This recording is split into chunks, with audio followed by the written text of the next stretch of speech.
Kung hindi rin lang ikaw ang dahilan. Sana dumating ang panahon na yung mga travels ko, hindi ko na tinitipid at nakakapag-book na ako sa mga ganitong hotel, The Peninsula. Ayan, double-decker bus. Mas gusto ko yung Macau. Kasi mas... our food is here. So, nandito yung mga luxury brands. Louis Vuitton, Fendi, Gucci. How do you feel about Hong Kong tonight? I feel blessed to have witnessed how Hong Kong operates during night time. Pang ano talaga mat yung mga speech, mga pang keynote speaker.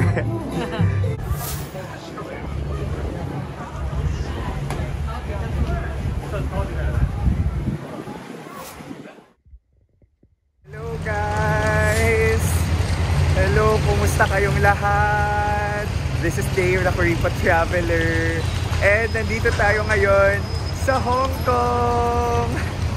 Okay, so ito ng main event ng ating year-end travel dito sa Hong Kong. So nandito tayo ngayon sa Kowloon area.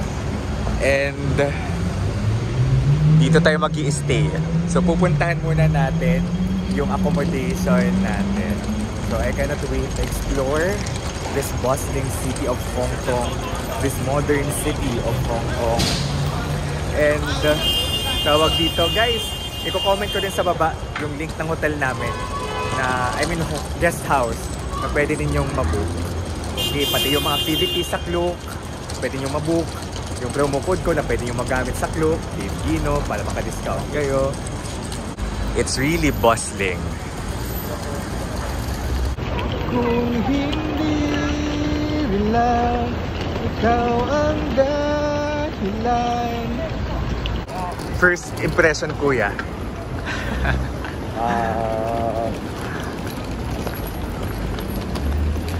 Loading.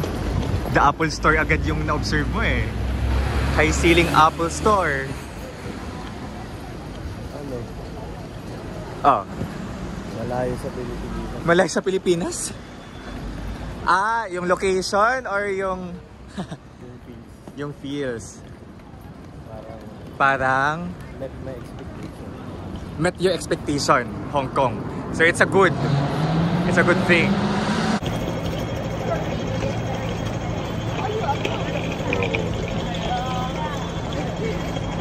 Ito man talaga sa Hong Kong, ang mga accommodation na mura. Itong accommodation natin, actually okay na to talaga. I would rather choose a small accommodation na nasa center versus maluwag, maganda, pero malayo naman sa city center. Na-amaze ka? I am amazed of the bus with the second floor. Yan ang tinatawag na double-decker bus. Okay. Yes. Bus na may second floor. Daming tao, daming buildings around, daming shops. Ito may chocolate. Ayan o, may chocolate. 78. And may mobile softie. Nakita ko yung Showtime family na kumain yan. Ito, may mga sari-sari store. Sari-sari store. Nakaka-happy guys kasi very accessible to train station ng aming accommodation. Ayan na yung It's downtown area. Tsim Sha Tsui. Downtown area talaga siya.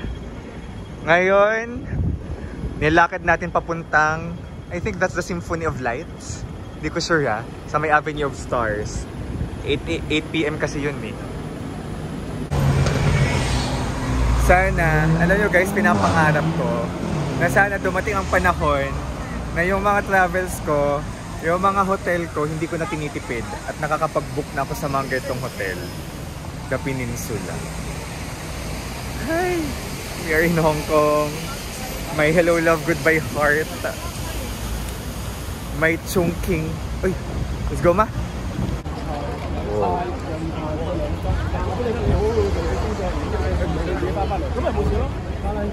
Shibuya Crossing Yard. Diyan pala. Wow. I think ito na yung Avenue of Stars.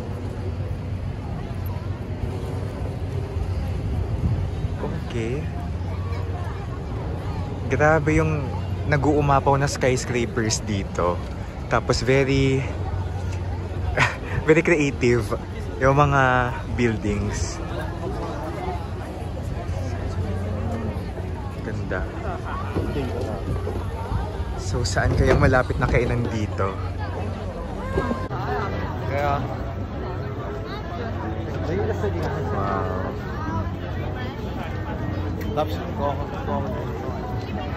Daming tourists. Alright. Ito to yung first ever, the flagship peninsula. Wala, narinig ko lang kanina. I hope it's true.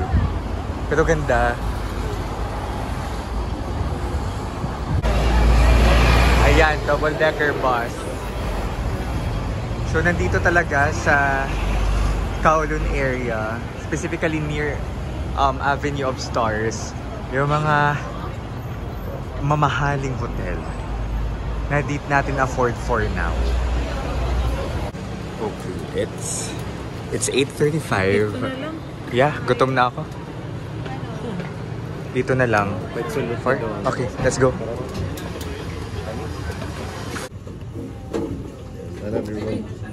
Ito ang kanilang menu.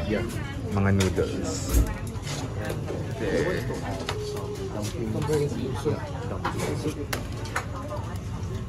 Alright, our food is here. Shrimp wonton, sliced fish. Uy, ito mukhang masarap lugudan iya.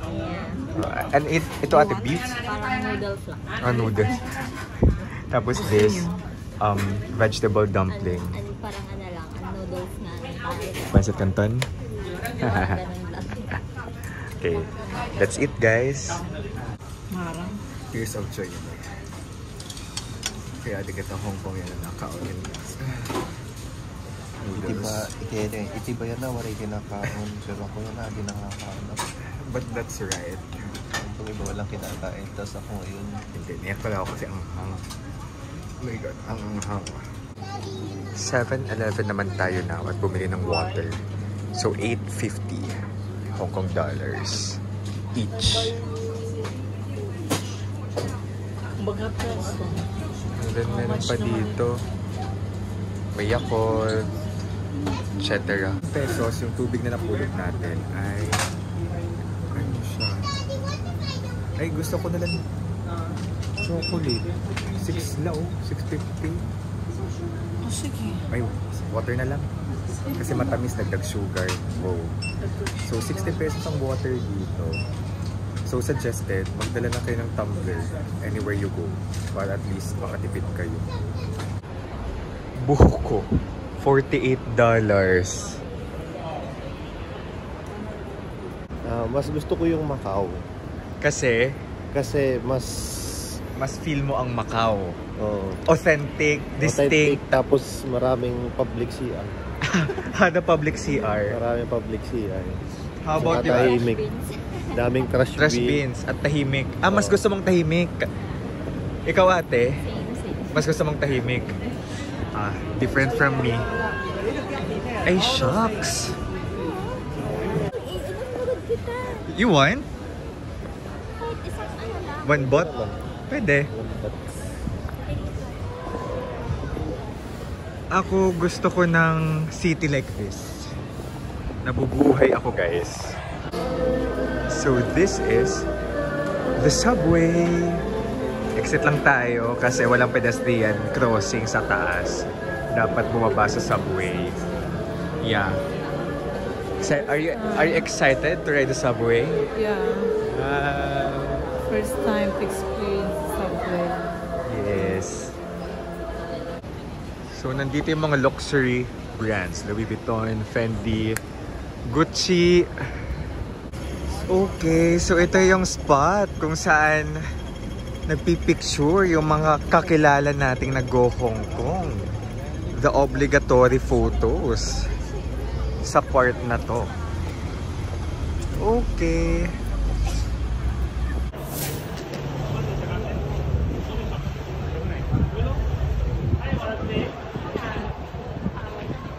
Ibubudang kita yung background music.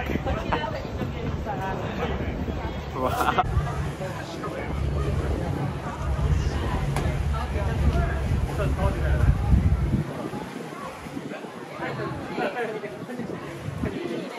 So magandang pumunta dito ng past 9 or almost 10 kasi wala na masyadong tao. Ganda dito. Saya magpa-hello love goodbye dito. Kung malakas ang hello love goodbye. Okay din dito sa may Avenue of Stars. Kasi may mga inuman. Yung mga luxury brands, dito sa may Avenue of Stars. And may pa-Christmas tree po ang Dior.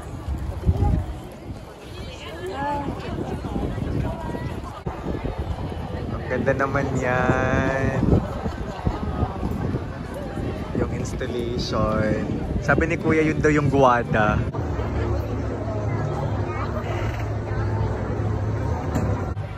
Ang kulay ng Hong Kong.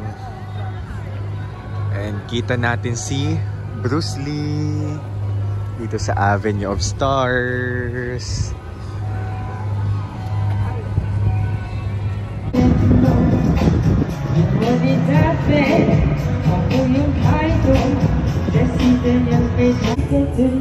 Video ma.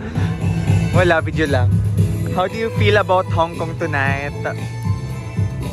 I feel blessed to have witnessed how Hong Kong operates during night time. Pang talaga yung mga speech, mga pang keynote speaker. Pero nandito yung mga nagbabusking. Mga nagbabusking ating area. Mga lolo, tita, tito. Okay guys, it's 10:25 and we just spent our first night here in Hong Kong na naglalakad-lakad sa streets of Hong Kong, sa Avenue of Stars. And masaya maglakad-lakad ngayon kasi malamig. Imagine if it's summer, tagaktak siguro yung pawis natin ngayon.